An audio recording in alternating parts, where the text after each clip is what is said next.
Yo, what's up guys? It's Jeff, and today we have a huge release for iOS devices, and that would be iOS 14.5. Now, there are a ton of new features and changes in this new version of iOS, so in today's video, we'll go over those new features and changes and also give you an opinion on if this is actually worth upgrading to, that is iOS 14.5. So let's go ahead, get it installed onto our device, and get started with today's video. So picking a cell phone carrier and or a plan that works specifically for you is very just complicated these days. There are so many different plans and carriers to choose from out there, and overall, this experience tends to be a very stressful one for people who worry about if they're getting the best deal or not. Now, Visible, a company owned by Verizon, is a cell phone service that offers plans that start at just $25 per month that deliver unlimited talk and text, and also unlimited data with access to Verizon's 5G nationwide or ultra-wide networks. Now, Visible also offers device financing. So if you wanted to, let's say, pick up the new iPhone 12, you can actually finance this device through Visible for as low as $34 a month. And what's really cool is if you already have your own device, you don't even need to leave your home to sign up for Visible. You can either order a SIM from them that will be mailed directly to you, or you can get an eSIM for any electronic SIM enabled device and start their service right away. All of the information on how to do that specifically will be in the link down below. So guys, go check out Visible by Verizon. It's absolutely an awesome service with unlimited talk, text, and data. And what's super important to me is that their speeds for data are actually very comparable to what we see in other major carriers where you are spending way more money on data than you need to. Overall, Visible is just a really awesome deal. And if you guys want to learn more about what Visible has to offer for you guys, I seriously suggest you check out that link down in the video description down below to find out why Visible is the best plan for you. Okay, so let's go over the new features and changes first, and then we'll get into the speed and performance dynamics later on in today's video. So the first new feature is actually the Apple Watch iPhone unlocking feature, and basically this is a feature for all of you good people out there who use a mask but want to unlock your phone. But basically what happens is if you have an iPhone with Face ID support and you have a mask on, it will automatically revert to just the numbered passcode that you have set there. You cannot use Face ID with a mask on.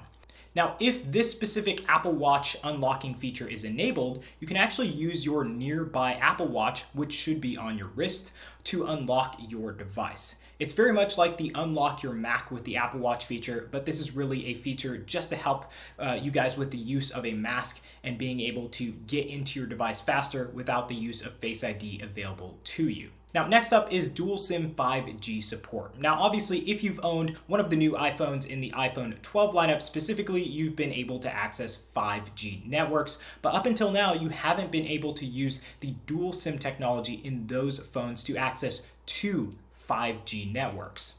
Now in iOS 14.5, you can set up both of your lines with 5G connectivity, and they will both work properly and not use LTE, like one using LTE and one using 5G. Now, the next cool new feature is actually one many other users and also myself have been asking for, and that is reporting in Apple Maps. It's a feature we've seen in Waze for a very long time, but now in Apple Maps, when you are on your drive, you can now actually report accidents, hazards, and even speed traps so that other users that are using Apple Maps in their own drives can see them ahead. Now, obviously, this is a very new feature that will develop, but iOS 14.5 is required for this feature to work. So if you want to help out yourself and also help out others when it comes to this new feature specifically, this would be good reason to upgrade to iOS 14.5.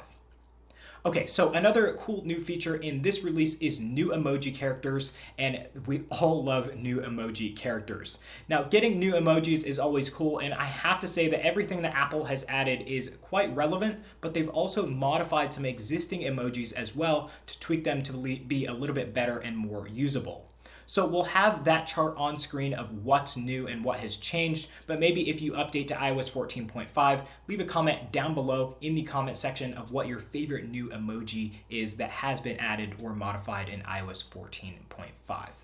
Now, the next, I guess, new feature is one that we've all been begging for, at least for us Spotify users out there, and that is in iOS 14.5, you can actually instruct Siri to set Spotify or any other music apps as your default music player. All you have to do is ask Siri to set a new default app for your music player. It will ask you if it can access that specific app's data, and then you are all set to go. Now, this will allow you to ask Siri for different playlists or music, and it will actually work. You can also use your HomePod to access this data as well, which is quite nice too, because you can actually just ask your HomePod to play certain music, and it will actually use Spotify instead of Apple Music. Now, for me, this is my favorite change in iOS 14.5 because it allows you more control over your preferred music player. But of course, if you use Apple Music in the first place, you don't really need to worry about this, as it's completely up to the end user. Now, some smaller, new, yet still significant features are ones that are actually quite helpful. So now if you use Apple Fitness Plus, you can actually stream that media to AirPlay 2 enabled devices, which was not possible before in iOS 14.4.1. So if you want to stream that workout to your big screen TV, you can now do that in iOS 14.5. And for me personally, I want to do this because it's just better seeing that full workout on a big screen versus just a small little iPhone device. It's a lot better. Now, that is a great change here in iOS 14.5, but obviously a minor one. And another minor one is extended controller support. So if you want to use the new PlayStation 5 controller or Xbox One controllers with your iOS devices, you can now actually do that in iOS 14.5. So you can actually use these controllers for iOS gaming. I personally don't game that much on iOS, but I have been using the DualSense controller for iOS gaming in the past couple days, and I actually think it's pretty cool. It makes iOS gaming a lot easier, a lot more smooth, and if you are into iOS gaming, I think that would be a great addition or a great tool to use for your gaming experience. Now, there are a ton of other really small changes spread across iOS 14.5 that are not exactly worth mentioning in today's video, but we do see some new UI in the settings app for the software update page. We have changes to the podcast, news, and reminders apps. There's a new unwanted call feature in the phone app and some new settings in the settings app that will improve upon user safety and privacy. I will have a link down in the video description below to all of the new changes and features in iOS 14.5 should you want to see those. Of course, that link is in the video description down below, so go ahead and check it out. Okay, so new features aren't the full picture of an iOS update, believe it or not. You also have system and battery performance to talk about as well. And in iOS 14.5, I'm noticing a much faster experience using iOS as a whole. And when we actually ran benchmarks, they came and backed that up, that noticeable better experience. So if you happen to update to iOS 14.5, do expect to get better performance overall in your iOS experience. Now, as for new iPhone 12 series owner, like an iPhone 12 Pro Max or anything like that, I did notice that specifically raw photos and raw videos do process a lot faster. It seems like editing them is a lot more fluid, and overall the camera experience is just so much faster, which is of course a good thing for people like me who like to use that app a lot. Now, past that, for older iPhone users, I did notice better performance across the board, so you too will see an improvement as well when you update to iOS 14.5. Now, moving on to another crucial piece of an iOS update, and that is battery life. Battery life has been so good in iOS 14 as a whole, and that experience continues here in iOS 14.5. Now, honestly, the experience hasn't really changed from our perception along with benchmarks, but the fact that it has remained the same with all of these new features and better performance as well, I think that's still a really good thing. I also noticed that for even my iPhone 8 Plus, there's still the same battery performance as what we saw in iOS 14.4, so that's a huge plus as well, that the battery is lasting still with older devices. So guys, that was the iOS 14.5 update in a nutshell, and it's available to the public today. The biggest question that you all may have, I see it all the time in the comment section, is should I download it onto my personal device? The answer I have for you today is an absolutely yes. This is a fantastic new update with so many new useful features. There's better performance and battery life isn't affected. Now, there were some bugs in the betas, but those have all been quashed, and we're actually dealing with a very stable build here in iOS 14.5. So as a whole, I think this would be a very good update for you guys, and I would 100% recommend it if you're interested. It's going to be probably the last major update until iOS 15 betas come to our devices.